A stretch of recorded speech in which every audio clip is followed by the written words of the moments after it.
Kau dengar ni, aku nak bentangkan kau satu hadis tentang sombong.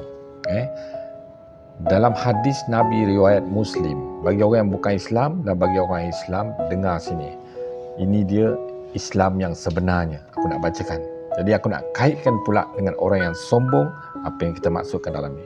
Sombong itu adalah menolak kebenaran dan memandang rendah kepada manusia yang lain. Ataupun menghina manusia yang lain. Okey. Kita ambil topik sombong yang pertama, iaitu menolak kebenaran. Kalau kau dah tahu ia benar, tapi kau tolak dan malah katalah kemungkaran itu buruk, kau pilih juga, maka kau kategori orang yang sombong. Apa pula balasannya bagi orang sombong? Sesungguhnya Allah tidak menyukai orang yang sombong dalam surah An-Nahl ayat 23. Okey. Dan ada hadis lagi riwayat Muslim mengatakan hukum kepada orang sombong, hukum di akhirat nantilah. Okay. Tidak akan masuk syurga orang yang di dalam hatinya terdapat sebesar zarah sifat sombong. Okey, sombong ni kau perhalusi. Aku nak cerita tentang sombong dulu. Maka kalau kau tahu dia tu penyamun, kau tahu dan kau menafikan dia menyamun, atau lebih teruk lagi kau tak kisah dia menyamun dan kau pilih dia sebagai pemimpin kau, maka kau kategori orang yang sombong. Sombong kerana kau menolak kebenaran, kerana kebenaran itu dah terbukti, sebagai contohnya dia tu penyamun. Okey. Keduanya, sombong yang terlibat dengan fitnah.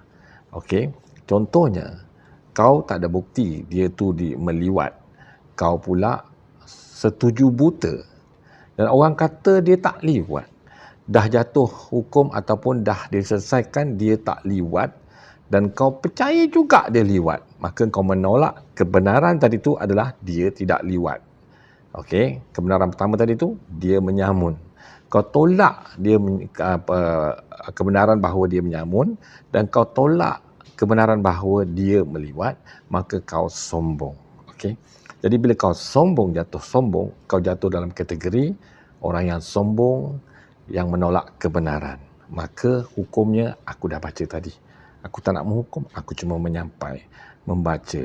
Jadi kategori ni amat bahaya.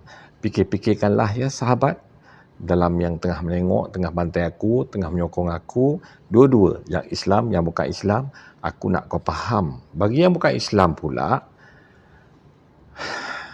agama Islam mengajar tidak boleh sombong, apatah lagi menolak kebenaran. Sebab dia punya kesan kepada menolak kebenaran ni banyak.